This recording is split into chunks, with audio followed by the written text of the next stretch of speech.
जय भारत मारा वाला विद्यार्थी मित्रों। हवे केमिस्ट्रीनी अंदर આપણે ઓલમોસ્ટ નહીં, આમ તો પહેલું ચેપ્ટર કમ્પ્લીટ કરી જ નાખેલું છે। હવે પહેલું ચેપ્ટર આપણે કહ્યું હતું કે સ્ટ્રક્ચર ઓફ ધી એટમ, કે એટમ એટલે કે અણુ, પરમાણુ કઈ રીતના વર્ક કરે છે। સૌથી પહેલાં તો એ કઈ રીતના અસ્તિત્વમાં આવ્યું, અલગ અલગ આપણે વૈજ્ઞાનિકો જોયા હતા, કયા હતા તે? Rutherford, Dalton, Thomson, Bohr. એ બધાએ પોતપોતાના નોલેજ પ્રમાણે, પોતપોતાના એક્સપિરિયન્સ પ્રમાણે, પોતપોતાની ઇન્ટેલિજન્સ પ્રમાણે અલગ અલગ પ્રકારના પરમાણુ કેવો હશે એના વિશે એણે ચર્ચા કરી અને આપણને થોડુંક નોલેજ પૂરું પાડ્યું। પછી આપણે લાસ્ટમાં જોયું તો આઇસોટ્રોપ, આઇસોબાર। એની પહેલાં આપણે જોયું તો પરમાણુ નંબર, પરમાણુ ભાણાંક। એની આગળ આપણે જોયું તો પ્રોટોન, ન્યુટ્રોન, ઇલેક્ટ્રોન અને તેની પ્રોપર્ટીઝ। અને સૌથી આગળ આપણે જોયું હતું કે પરમાણુ એટલે શું। સૌથી પહેલાં ડાલ્ટને કીધું હતું કે એ એક ઇનડિવિઝિબલ પાર્ટ છે, મીન્સ કે પરમાણુ આગળ હવે એનું ફરીથી ડિવિઝન થઈ શકતું નથી। તો આ હતું આખું પરમાણુ અથવા અણુની અથવા તો એટોમિક થિયરીની આખી ટાઈમ લાઈન। હવે આજે આપણે શું કરવાનું છે, એક નવું ચેપ્ટર સ્ટાર્ટ કરવાનું છે। પણ નવું ચેપ્ટર સ્ટાર્ટ કરતાં પહેલાં આપણે આ જે પરમાણુ મોડલ છે, સ્ટ્રક્ચર ઓફ એટમ છે, એનું એક ક્લિપ અથવા તો એક ડૂડલ ક્લિપ દ્વારા આપણે એનું ફાસ્ટ રિવિઝન કરશું અને નેક્સ્ટ લેક્ચરથી જ આપણે નવું ચેપ્ટર સ્ટાર્ટ કરશું। એટલે આજે આપણે પહેલેથી છેલ્લે સુધી આ મોડલમાં આપણે આ ચેપ્ટરમાં શું ભણ્યા તે એકવાર નજર નાખી લઈએ અને પછી આપણે સ્ટાર્ટ કરીશું બીજું ચેપ્ટર। હવે આના માટે હું તમને એક મસ્ત અને તમને ઇન્ટરેસ્ટ પડે તેવી એક મેં ક્લિપ જોયેલી છે, એ હું તમને અત્યારે આમાં વિડીયોમાં શેર કરીશ તમારી સાથે। બહુ નાની એવી ક્લિપ છે અને એકદમ ઇઝી, તમને બધું સમજ પડી જાય એવી એક ક્લિપ છે, તે આપણે જોઈએ। તો આપણે સ્ટાર્ટ કરીએ એ ક્લિપ દ્વારા। का नाम है स्ट्रक्चर ऑफ द एटम। तो अब तक हमारे दिमाग में कुछ बातें बैठ चुकी हैं, जैसे कि एटम सबसे छोटा होता है और फालतू में कैंची चलाने से घर में लड़ाई होती है। तो इस चैप्टर में पता चलेगा कि एक एलिमेंट का एटम दूसरे एलिमेंट के एटम से अलग क्यों होता है, और इसके साथ ही हमें सब एटॉमिक पार्टिकल्स के बारे में भी पता चलेगा। सब एटॉमिक यानी वो पार्टिकल्स जो एटम के अंदर होते हैं। तो 20th सेंचुरी में सब साइंटिस्ट के बीच कंपटीशन चालू हो गया था कि एटम का स्ट्रक्चर कौन बताएगा, क्योंकि बताने वाले को मिलेगा आलिया भट्ट के साथ डेट पर जाने का मौका। मौका मौका मौका मौका। तो पहला साइंटिस्ट था ई गोल्डस्टीन। उसने गैस डिस्चार्ज की और देखा कुछ रेडिएशन निकल के आ रही हैं, जिनका नाम उसने कैनल रेज रखा। कैनल रेज वो पॉजिटिव चार्ज पार्टिकल है जो गैस से हाई वोल्टेज पास करने पर निकलते हैं जब गैस का प्रेशर बहुत कम होता है। इंग्लिश में बोले तो canal rays are positively charged particles produced when high voltage current is passed through low pressured gas. तो मेन काम क्या हुआ कि गोल्डस्टीन ने प्रोटॉन्स डिस्कवर किए जो एटम के अंदर हैं और उनका चार्ज पॉजिटिव है, लेकिन ये बकवास एग्जाम में बहुत कम पूछी जाती है। फिर आए जे थॉमसन। उसने बताया कि एटम में एक इलेक्ट्रॉन नाम की चीज होती है जिसका चार्ज नेगेटिव होता है। तो अब तक प्रोटॉन और इलेक्ट्रॉन डिस्कवर हो चुके थे और इनको रिप्रेजेंट करने के लिए ये सिंबल दिया गया। तो जे थॉमसन ने इलेक्ट्रॉन डिस्कवर किए और इनके लिए उन्हें फिजिक्स में नोबेल प्राइज मिला। अरे यकीन मानो यार, मैं तुम्हारा अप्रैल फूल नहीं बना रहा, उससे फिजिक्स में ही नोबेल प्राइज मिला था, चाहे तो बुक में देख लेना। तो थॉमसन ने बताया कि एटम एक पॉजिटिवली चार्ज स्फीयर है जिसमें इलेक्ट्रॉन्स जगह जगह पर हैं। जैसे मान लो वाटरमेलन एक एटम है और उसमें लाल जो खाने वाला पार्ट है वो पॉजिटिव चार्ज है और जो बीज है वो इलेक्ट्रॉन्स हैं। थॉमसन ने कहा कि एटम इलेक्ट्रिकली न्यूट्रल होता है, पर थॉमसन के एटॉमिक स्ट्रक्चर को फ्रॉड बताया गया। जब दूसरे साइंटिस्ट रुदरफोर्ड ने एक्सपेरिमेंट किए, उसने क्या किया कि एक पतली गोल्ड फॉइल ली।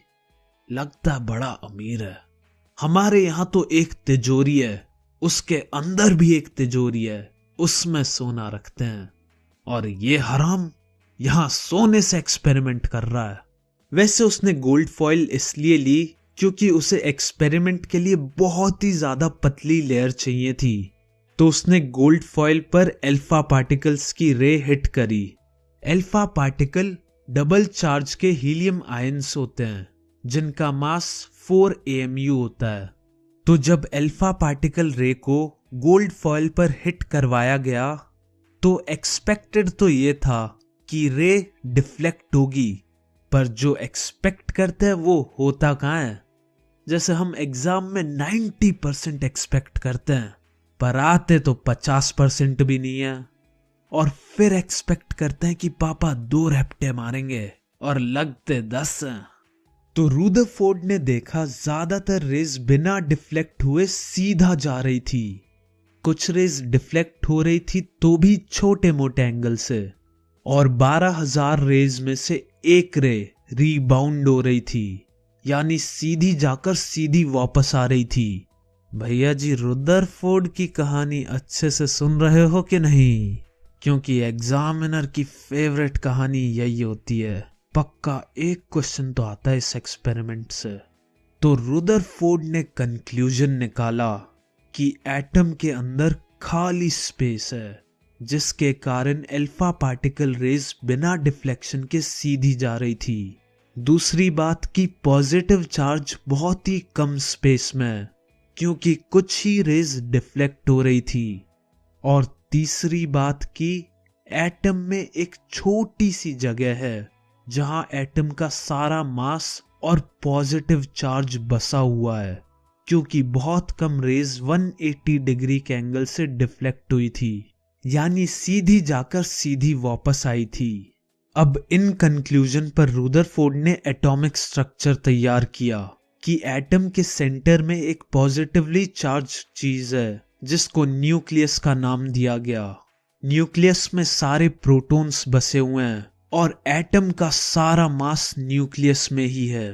एक बात और, जितना मास इलेक्ट्रॉन का होता है उसका 2000 गुना मास प्रोटॉन्स का होता है, इसीलिए इलेक्ट्रॉन का मास नेग्लिजिबल होता है। इलेक्ट्रॉन्स न्यूक्लियस में नहीं होते, वो न्यूक्लियस के चारों तरफ घूमते रहते हैं।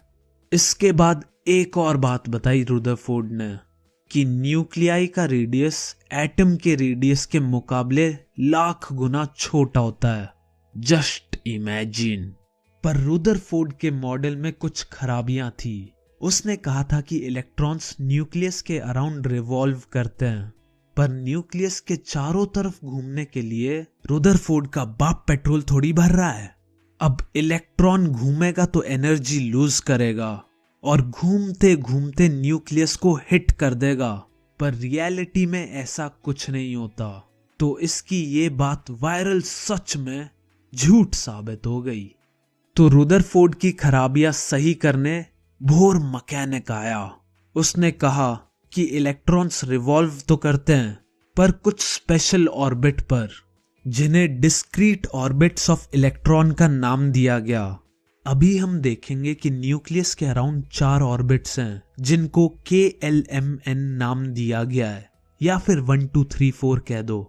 इनमें रिवॉल्व करने से इलेक्ट्रॉन एनर्जी लूज नहीं करते हैं। चलो इनकी बाद में बात करेंगे। अब तक 2 सब एटॉमिक पार्टिकल्स डिस्कवर हुए थे, फिर तीसरा भी आ गया जिसको जे चैडविक ने डिस्कवर किया। इसका नाम न्यूट्रॉन पड़ा। इसका काम बस एटम का बोझ बढ़ाना था, मतलब इसका कोई चार्ज नहीं था, बस इसके पास इसका मास था जो कि प्रोटॉन के बराबर है। और एटम के सारे न्यूट्रॉन्स न्यूक्लियस में ही होते हैं, तो किसी भी एटम का मास उतना होता है जितना मास उसके अंदर के प्रोटॉन्स और न्यूट्रॉन्स का होता है, और न्यूट्रॉन्स को N से रिप्रेजेंट करते हैं। तो वापस ऑर्बिट की बात करते हैं।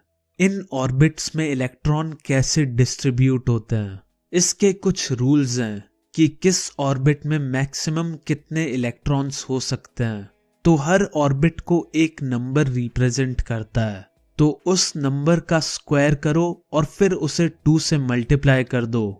जैसे के ऑर्बिट का नंबर 1 है, तो 1 का स्क्वायर 1 और 2 से मल्टीप्लाई किया तो आंसर मिलेगा 2। तो के ऑर्बिट में मैक्सिमम 2 इलेक्ट्रॉन्स हो सकते हैं। ऐसे ही एल ऑर्बिट का नंबर 2 होता है और 2 का स्क्वायर 4 और फिर 2 से मल्टीप्लाई करेंगे तो हमें 8 मिलेगा। यानी एल ऑर्बिट में मैक्सिमम 8 इलेक्ट्रॉन्स हो सकते हैं। ऐसे ही एम में 18 और एन में 32। इसका एक सिंपल सा फॉर्मूला है 2n², जिसमें n वो नंबर है जो ऑर्बिट को रिप्रेजेंट करता है। और दूसरा रूल है जब तक इनर ऑर्बिट इलेक्ट्रॉन्स से ना भरे तब तक आउटर ऑर्बिट में इलेक्ट्रॉन्स नहीं आ सकते। जैसे जब तक के ऑर्बिट में 2 इलेक्ट्रॉन्स ना हो जाएं तब तक एल ऑर्बिट में कोई इलेक्ट्रॉन नहीं आएगा। थर्ड रूल है कि आउटर मोस्ट शेल में 8 से ज्यादा इलेक्ट्रॉन नहीं हो सकते। डिस्ट्रीब्यूशन ऑफ इलेक्ट्रॉन्स को इलेक्ट्रॉनिक कॉन्फ़िगरेशन भी कहते हैं। चलो अब हमने डिस्ट्रीब्यूशन सीख लिया है, तो अब बात करते हैं वैलेंसी की। तो जो एटम्स होते हैं उनके आउटर मोस्ट ऑर्बिट में जितने इलेक्ट्रॉन्स होते हैं उन्हें वैलेंस इलेक्ट्रॉन कहा जाता है।